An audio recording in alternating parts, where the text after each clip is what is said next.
Hi, I'm Ryan Szymanski, curator for Battleship New Jersey Museum and Memorial. Today we're going to talk a little bit about strip trips and our most recent strip trip to the USS Charleston.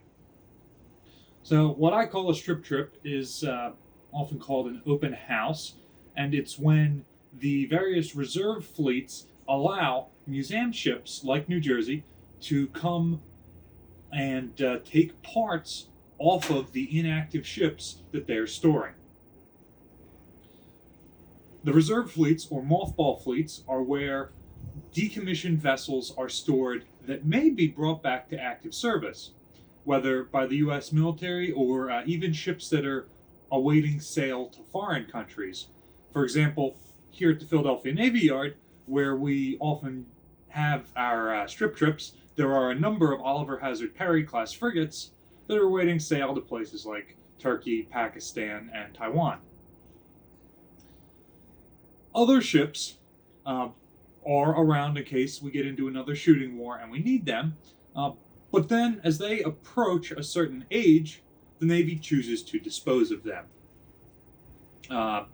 Disposal could be sinking as an artificial reef, sinking in a SINKEX, scrapping is the most likely, on a very rare set of circumstances, they could be turned into museum ships. Battleship New Jersey went through this process of decommissioning, mothballing, stripping, reactivation on a number of occasions.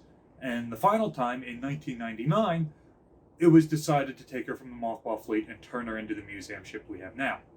However, she had been stripped for parts prior to that, and other parts were removed when the ship was demilitarized prior to being turned over to the museum. And so, to find the parts that we're missing, whenever we're invited to open houses, we go to take parts from other ships. In the 3 years I've been here with Battleship New Jersey, we've gotten the chance to strip parts off the aircraft carrier John F. Kennedy, the guided missile destroyer Charles F. Adams, and, most recently, the transport vessel USS Charleston. Charleston was a ship that we desperately wanted to get on because all of the battleship spare parts were stored on board her. When the battleships were decommissioned, the spare parts that would have been in the storage spaces on board were removed to a climate-controlled warehouse down in Norfolk. A couple of decades ago, that warehouse was condemned, so all the parts were taken out of there and moved onto the aircraft carrier America.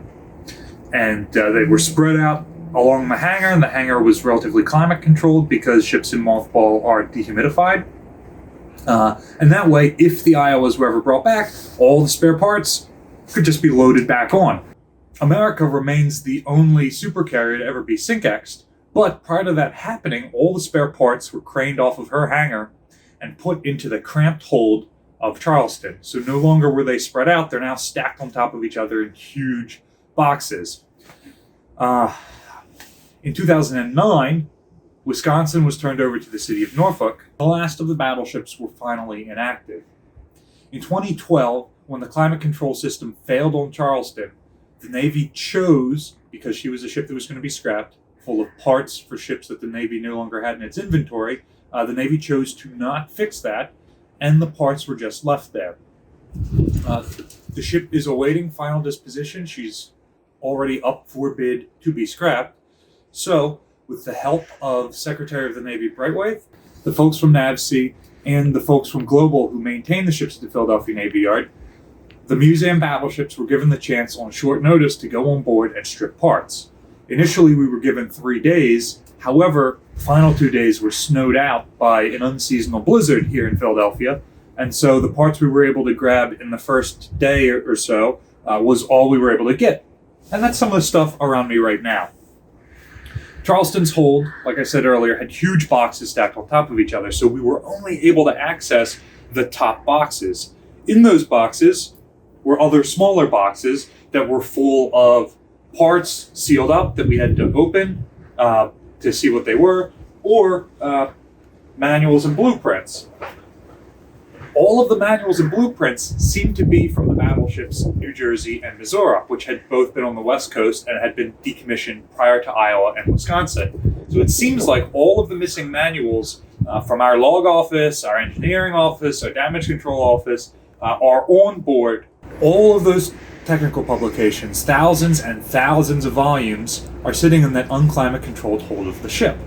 The folks at Global did give us the option to throw tags on anything we couldn't carry off in the day we had, and so we did that, and they're writing into the contract that when the ship is sold for scrap, any of the parts we weren't able to grab, they will, the scrappers will hold for us wherever they are, and we can go down and get them. So we hold out hope that all of these blueprints, manuals, spare parts, some of them dating back to World War II, will be accessible to us in the future.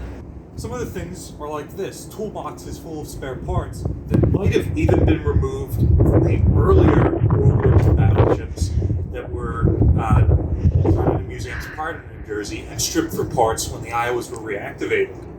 Some of those battleships were able to come with us on this strip trip and try and find their missing pieces. Much of what was interesting for me were things like the blueprints and tech manuals, of which there were far too many to go through. They also had spare parts, like these analog computer parts from one of the fire control computers, which are absolutely irreplaceable. And even more modern things, such as this module from a CWIS control station. We don't have the CWIS consoles, although we've got the guns, so the parts here may allow us to reproduce one.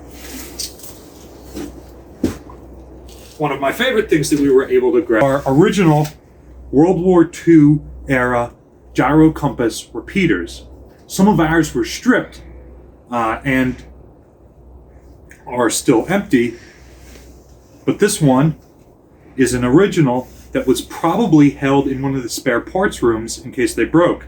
And I would imagine, because this still has its original factory coatings on it, that it sat in that room on one of the Iowas for the ship's entire career.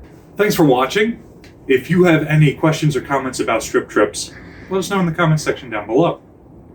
If you would like to come volunteer on board the ship and help us replace missing parts, there's a link in the description below for ways to sign up as a volunteer.